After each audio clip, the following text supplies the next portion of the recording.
There's a power inside you, a fire that never truly dies. It might flicker, it might dim, but it never goes out. It's always there waiting. And when you least expect it, there's a moment, a thought, a challenge that becomes the spark. It fuels your flame. You might think you already understand the limits of your potential, that you've mapped out the borders of your strength. But what you believe is only the surface. Beneath that surface is a vast ocean of untapped force and unrealized ability. There's something inside you that doesn't break. Not really. It may go quiet, it may feel distant, but it never disappears. That part of you that kept moving when things got dark, it's still here.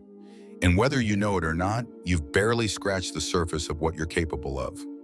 Most people live their entire lives trapped under a version of themselves that isn't even close to their full strength. They accept limits that were handed to them by others, limits that were never real to begin with. But what if the doubts, the fears, and the setbacks weren't signs of who you are? What if they were actually tests meant to wake up the greatness already inside you? You think you've seen what you're made of. You haven't, because just beneath the noise of overthinking and underestimating yourself, there's a deeper version of you, calm, focused, unshaken. That version of you is built on a kind of inner strength that the Stoics spoke about. Not loud, not flashy, just steady, grounded, real. Marcus Aurelius once wrote, "You have power over your mind, not outside events. Realize this and you will find strength." That's where we're going today. Not to the surface level motivation.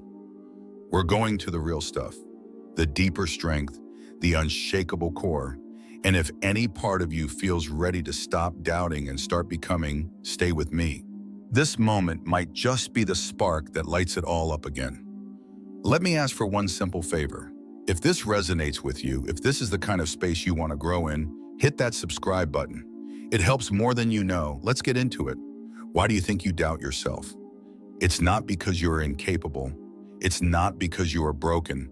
It's because somewhere along the way you forgot how much you've already survived, how much you've quietly conquered. Doubt doesn't come from weakness. It comes from disconnection, from losing touch with that part of you that's been showing up day after day, without applause, without permission, without needing validation. That part of you that got out of bed when everything felt heavy, that kept going when your mind screamed at you to stop, that smiled at others while silently carrying what felt like the weight of the world. Most people never recognize this strength in themselves, not because it isn't there, but because they were taught not to look for it. You weren't born unsure of yourself. You learned the hesitation like a second language. It crept in slowly through warnings to tone it down, to stay safe, to not get your hopes up. Maybe it started at school, maybe at home, maybe in the way you saw others punished for standing out. It's not your fault, but now it is your responsibility to unlearn it.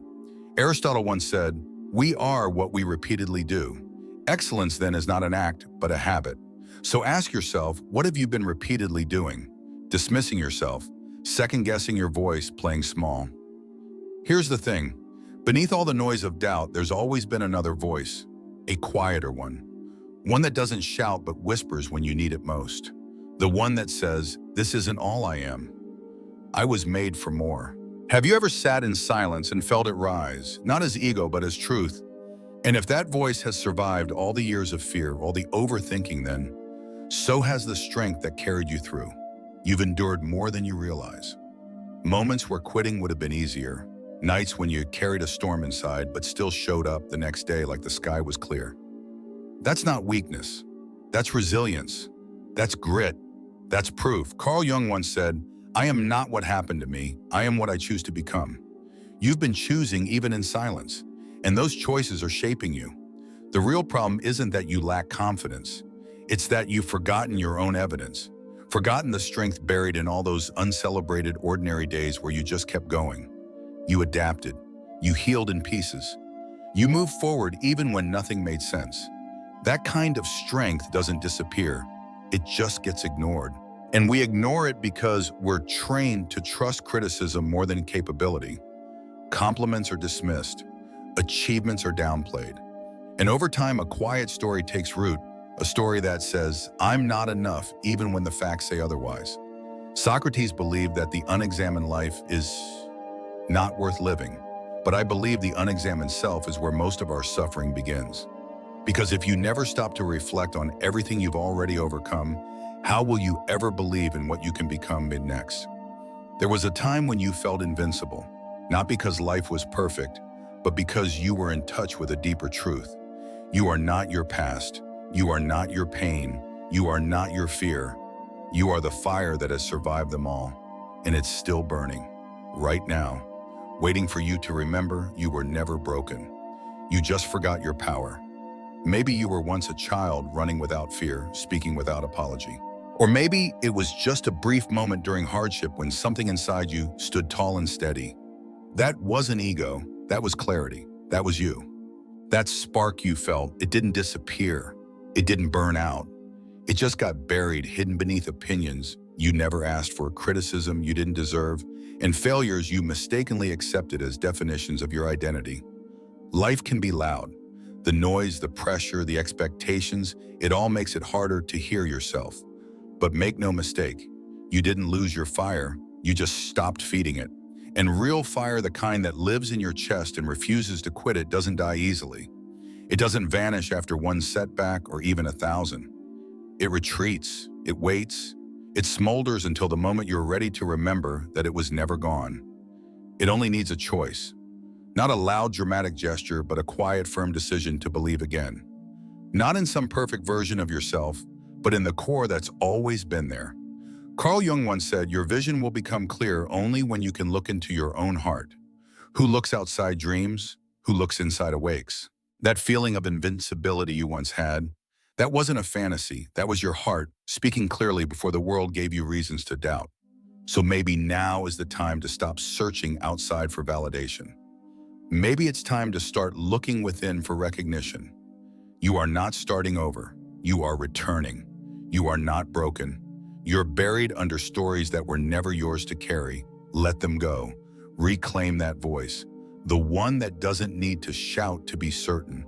The one that whispers, I'm not done. I'm just remembering. The loudest person in the room is rarely the strongest. Volume doesn't equal power. In fact, it often hides insecurity. Real strength, it moves without announcement. It doesn't beg to be seen because it's too busy building. True confidence isn't loud. It's quiet, steady, and unmoved by who's watching. It's not the one making a scene. It's the one making progress. You've been conditioned to believe that if no one notices, it doesn't count. That if you don't post about it, it didn't happen. But that's not growth. That's performance. Confidence isn't about proving something to the world. It's about knowing something within yourself. And when you know, you don't need applause. You don't need permission. You just need to keep showing up day after day, when the spotlight isn't there, when no one's clapping, when it's just you and the work. That's where real power is born. Plato once said, the measure of a man is what he does with power. I'd add especially when no one's watching, because the world will notice eventually. But the first person who needs to notice is you. So if you're building something and nobody sees it yet, good. Let them miss it. Let them overlook you. Let your silence confuse them. Let your discipline disturb them. One day they'll ask how you got there, and by then your answer will already be written in the results. How many times have you told yourself, I'll try when I'm ready? Maybe you didn't say it out loud, but you thought it. You believed you had to feel more confident, more experienced, more prepared before you took that leap. But readiness, it's not something you wait for. It's not a guest that rings the doorbell and announces its arrival. Readiness is something you build, not through thinking, but through doing. You don't become ready and then act. You act, and through that action, you become ready. Every person you admire, every story that inspired you, none of them began with certainty. They began with hesitation. They began with fear. They just didn't let that fear stop them. They moved anyway. And in that movement, they became. As Aristotle said, we learn by doing, not by waiting, not by doubting, but by engaging with the very thing that terrifies us. Fear has a clever disguise. It often wears the face of logic. It tells you to be practical, to wait for a better time, to gather more data, to get more approval, to feel more prepared. But what if all of that is just fear speaking with a polished accent? What if that hesitation isn't protecting you? It's paralyzing you, Because your future self, the version of you that's more grounded, more capable, more fulfilled, it's not waiting for the perfect moment. It's calling you forward now, right from the place where you feel most unsure. So if you're sure, good, that means you're aligned. That means you're close to something important. Discomfort isn't a red flag, it's a signal. It means you're on the edge of growth, standing right at the boundary between who you are and who you're about to become. And you don't wait to become worthy of that transformation. You act your way into it. Worthiness isn't something handed to you. It's earned in the trenches of uncertainty, in the choices you make when nothing feels guaranteed. You don't find your confidence and then show up. You show up scared and unready, and through that showing up again and again, you become confident. Every time you say, I can't, your nervous system listens. It doesn't argue. It doesn't fact check. It accepts the command. It begins wiring itself around that limitation. Your body tightens, your breath shortens, your mind begins shrinking its expectations. And if you repeat that belief often enough, it doesn't just become a thought. It becomes a blueprint, one that your actions follow without question. That's the tricky thing about doubt. It doesn't shout, it whispers, quietly, casually. It says things like, maybe I'm just not built for this. And before you know it, you believe it. But now you know the truth. You're not waiting to become who you are. You're remembering. And that fire inside you, it's still there, ready, waiting for you to believe again. You're not broken, you're just believing the wrong voice. I've never been good at that. It's probably too late for me. It sounds like reason, it feels like logic. But the truth, it's fear. Fear in disguise, slipping past your guard by pretending to be rational. It wears the mask of maturity, of realism, but underneath it's hesitation, doubt, self-protection posing as practicality. But what if you started treating your thoughts not as truth, but as suggestions? What if you didn't panic when doubt spoke, but met it with curiosity instead? What if you asked, is this thought helping me or holding me back? Carl Jung once wrote, until you make the unconscious conscious, it will direct your life and you will call it fate. Most of us are being guided by ideas we never chose, thoughts we inherited, not discovered, beliefs passed down by teachers, parents, culture voices that became our inner narration long before we even realized we were allowed to question them. So the next time your mind says, you're not enough, stop, don't absorb it, don't repeat it, pause and ask, whose voice is this really? Is it a tired version of yourself, worn out and speaking from a place of exhaustion? Is it the echo of someone else's criticism from years ago, still clinging to your nervous system? Because once you identify the source of that voice, you weaken its power. You are not your thoughts. You are the one observing them. You are the thinker, not the thought. And that means you have power, not power to control every idea that pops into your head, but power to choose which ones stay, which ones matter, which ones shape your life. Your mind is a sacred space. Like your home, it collects clutter, self-doubt, fear, shame. And like a messy house, that clutter piles up if you don't clean it. But you can clear it. You can create mental order, not by trying to be perfect, but by being intentional, by replacing noise with clarity, assumptions with questions, harsh judgment with compassionate understanding. Your power begins the moment you stop being an echo and start becoming the editor, the author, the one who writes the script instead of just repeating the one that was handed to you.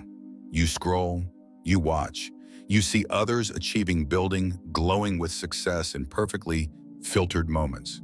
And without even realizing it, you start shrinking. Not on the outside, but inside. Emotionally. You compare their wins to your worries, their milestones to your mess, their highlight reel to your behind the scenes. Suddenly it feels like you're falling behind in a race you didn't even know you were running. Here's the truth, comparison is a thief. It doesn't just steal joy, it steals your focus, your gratitude, your momentum, and trades them for anxiety, envy, and a quiet sense of not enough. And the worst part, most of it isn't even real. You're comparing your full humanity, your struggles, your doubts, your daily grind to someone else's carefully curated snapshot. Their success is edited. Your experience is raw. That's not a fair fight. The Stoics understood this deeply. They believed the good life wasn't about how much you owned, but how well you lived. Epictetus taught us not to tie our worth to things outside our control, especially not to someone else's achievements. He said, freedom is the only worthy goal in life. It is won by disregarding things that lie beyond our control. Yet we surrender our peace every time we use someone else's progress as the measuring stick for our own. But you are not behind. You are on your war path with your rhythm, your pace, and your lessons. You were never meant to match anyone else's timeline. Aristotle believed that each person had a unique purpose, what he called telos. Trying to replicate someone else's path is like planting a tree and expecting it to bloom like a flower. It's not wrong, it's just not you. The only competition that truly matters is with who you were yesterday. Are you learning? Are you growing? Are you trying even just a little? If so, then you're not losing. You're evolving. Progress measured in self-awareness and small steps is more meaningful than any spotlight moment shared online. What you think you need right now isn't more motivation. It's memory, not a pep talk, not a mantra, just an honest remembering of what you've already made it through. Because if you looked back clearly, really looked, you'd realize how much you've survived. You'd see the days that cracked you but didn't break you. The nights you laid awake with doubt in your chest and still got up the next day. Still got dressed. Still carried on. Even when quitting would have been easier. That's your resume, not your job title, not your numbers. Your proof is in your perseverance. Resilience isn't a rare gift given only to the strong. It's a decision one you repeat every day. It's the choice to keep going when things don't make sense. When everything in you says stop and you respond quietly, not yet. Resilience is forged in fatigue, refined in fear, proven in failure. Plato once said courage is knowing what not to fear, but maybe real courage is feeling the fear and walking through it anyway. You are stronger than you feel, not because someone said so, but because you've practiced strength in moments when no one was watching. The kind of strength that doesn't get shared on social media, the kind that doesn't come with applause or recognition, the kind that shows up in private, behind closed doors and hard moments you didn't think you'd survive, but did. That's where confidence is born, not in speeches, not in success, but in your ability to stand back up after life tries to knock you flat. Confidence isn't something you build when it's easy. It's something you earn in the dark. Your mind is both your battlefield and your sanctuary. It can be the place where chaos multiplies or where clarity is planted and takes root. It's not just where your thoughts live, it's where your future is built. And more often than not, it's not the problems that break us. It's the way we think about them. The way we let our fears wear the clothes of logic and slip into the room without challenge. But now you know better. And knowing better is the beginning of everything. It's not the problems in your life that undo you. It's the interpretation of those problems. It's the way your mind tells the story, the spin, the fear, the assumption. That's where the spiral begins. Socrates said, "The unexamined life is not worth living." But what about the unexamined thought? That one sentence you repeat to yourself without even realizing it. I'm not ready, they're better than me. This always happens to me. These quiet, unchecked phrases become the script you live out day after day. Not because they're true, but because they're familiar. You can reclaim control. You can stop letting every thought walk in uninvited. You can become the gatekeeper of your mind, the one who decides what gets to stay, what gets questioned, and what needs to be rewritten. It all begins in stillness. Not necessarily silence, but awareness. Creating space between stimulus and response, between thought and belief. Start auditing your beliefs, not to judge them, but to understand them. Where did they come from? Who handed them to you? Do they reflect truth or are they just old programming? Carl Jung warned that people will do anything, no matter how absurd, to avoid facing their own souls. But facing your mind is where freedom begins. It's not glamorous, but it is liberating. Clean up your mental language. Speak to yourself like someone you are responsible for. Journal not to impress yourself, but to see yourself clearly. Stop writing what you hope is true. Start writing what is so you can move toward what can be. Don't just feed your mind with content. Train it with intention. Practice thinking. Practice noticing. Practice replacing. A trained mind doesn't panic when things go wrong. It pauses. It doesn't react to every opinion it filters. It doesn't chase control, it seeks clarity. A trained mind won't save you from every problem, but it will protect you from the worst ones, the ones you invent. You've tied your worth to outcomes, to the job offer, the number, the applause. You've looked to results as if they were mirrors, hoping they'd reflect the validation you've been chasing. And when they didn't, you started shrinking, assuming that if the result wasn't great, you must not be either. But here's the truth: outcomes lie. They don't always tell the whole story. They're shaped by timing, by luck, by variables far beyond your control. If you live by them, you'll die by them. One high will never be high enough. One failure will feel like a final verdict. And you'll stay stuck in a cycle, chasing worth from things that were never meant to define you. The Stoics understood this long before social media algorithms or awards. Marcus Aurelius didn't measure his life by victories in battle or praise from the Senate.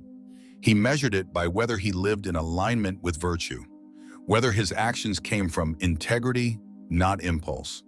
To the Stoics, power didn't lie in the outcome. It lived in the process. Epictetus said, "Do not seek for things to happen the way you want them to.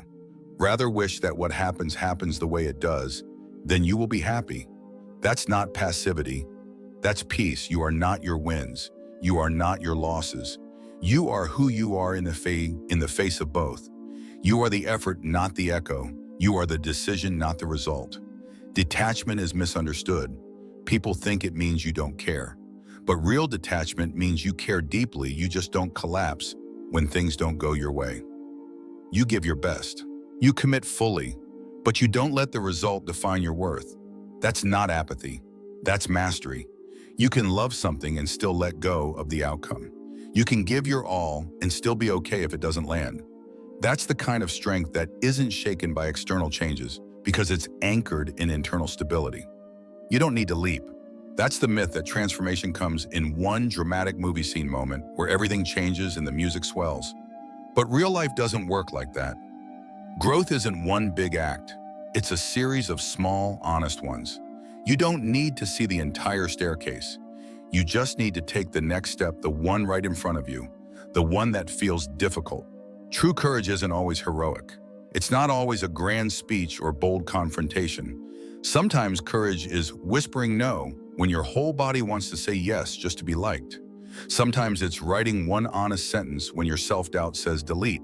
Sometimes it's just getting up, putting your feet on the floor and facing the day, even when everything in you wants to disappear. Plato said the first and greatest victory is to conquer yourself. That victory doesn't happen all at once. It comes in quiet, repeated decisions to act in truth even when fear is louder. You don't build a new identity in a single moment. You build it by showing up as someone just slightly stronger than yesterday. And every time you do something subtle but powerful shifts, you start to see yourself differently. Not as the one who always doubts, but as the one who acts anyway. And the moment you start seeing yourself as capable, as courageous, even in the smallest things, that's when everything begins to change. Because identity shapes action, and action reinforces identity.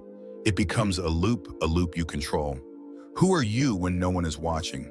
When there's no recognition waiting, no praise, no reward. Just you, your choices, and the silence that surrounds them. That's where self-respect is built, not under lights but in shadows. Not when you're performing, but when you're simply living moment by moment with quiet integrity. It's easy to act strong when people are paying attention. The real power is becoming someone strong when they're not. True transformation doesn't begin when the applause starts. It begins the moment you choose to do the right thing, even when no one will ever know. It begins when your actions align with your values, not because someone might be watching, but because you are. That self-awareness becomes your compass.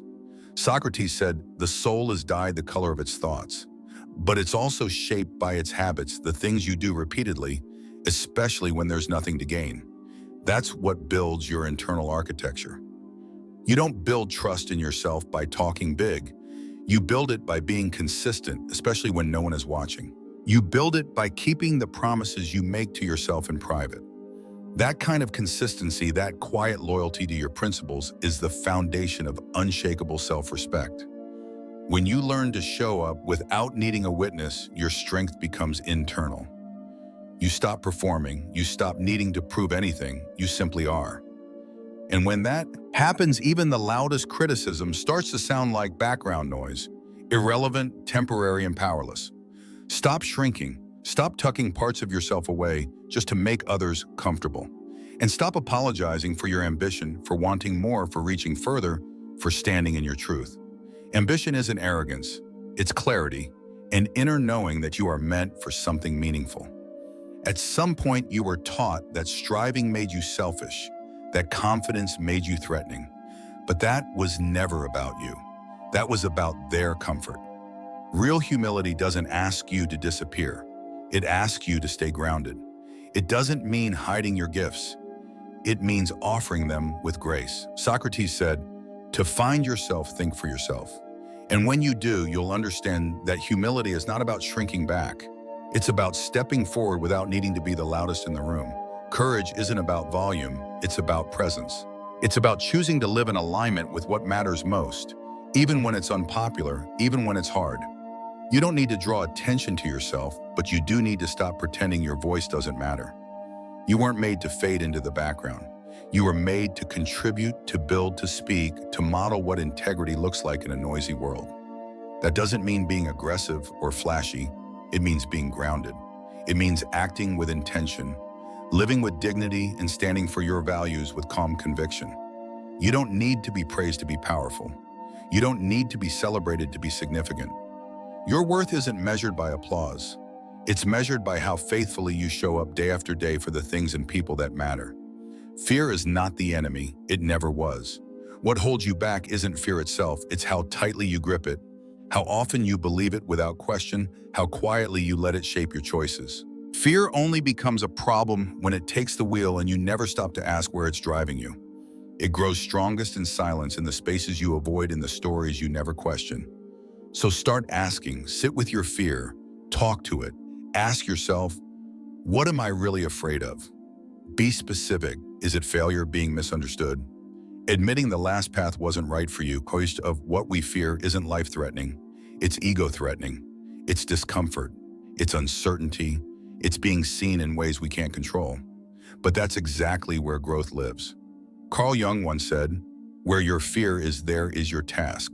Fear isn't a stop sign. It's a spotlight revealing the areas of your life still ruled by limitation instead of freedom. If something both scares you and excites you, pay attention. That's the edge of your potential calling. And if you're never at that edge, if everything always feels safe, familiar, and easy, you're probably not growing. Growth doesn't happen in the absence of fear. It happens when you choose to move forward despite it. So stop waiting to feel fearless. That day doesn't come. Instead, learn to walk with fear beside you. Not behind it, not beneath it, but shoulder to shoulder. Let it guide you, not trap you. Let it teach you, not define you. Discipline is not punishment. It's not restriction. It's not about being hard on yourself or removing joy from your life. It's the opposite.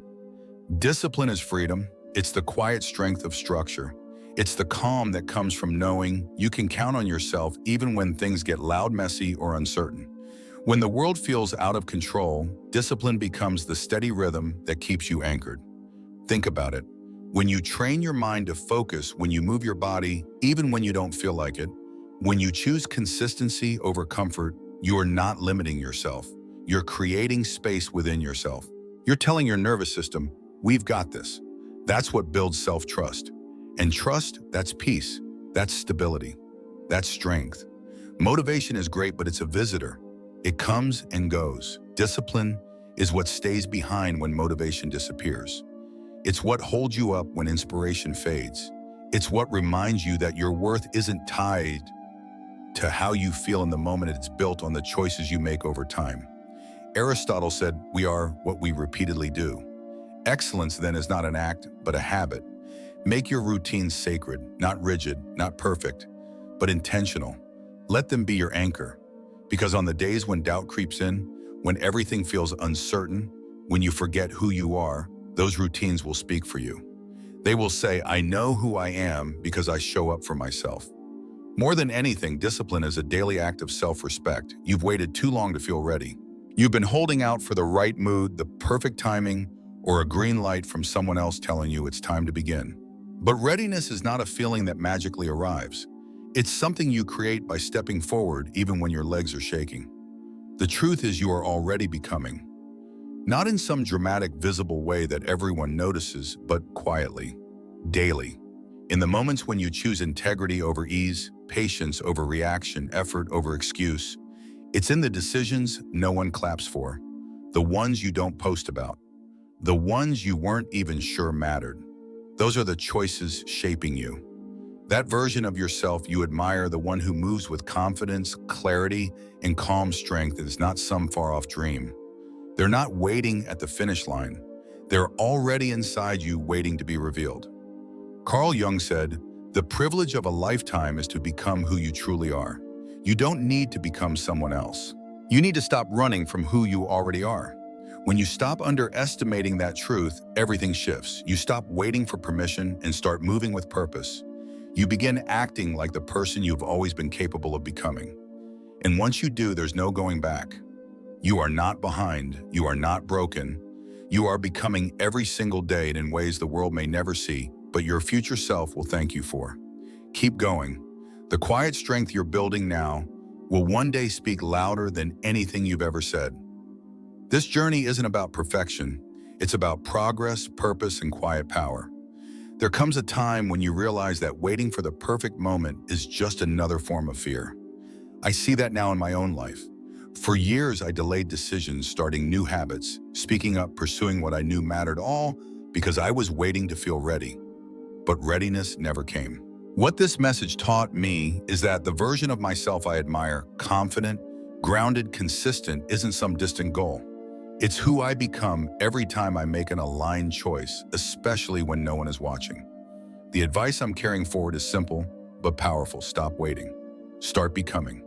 One step, one. It's active discipline. One decision made with integrity can begin to change your entire direction. Even when it feels small, even when it goes unseen, it's shaping your future. Show up for yourself daily, not because the world is watching, but because your future self is depending on it. You don't need more permission, praise, or perfection. You just need to move forward with patience, with purpose, and with faith that these quiet choices are becoming the foundation of a life you'll one day be proud of. Keep going. You are becoming.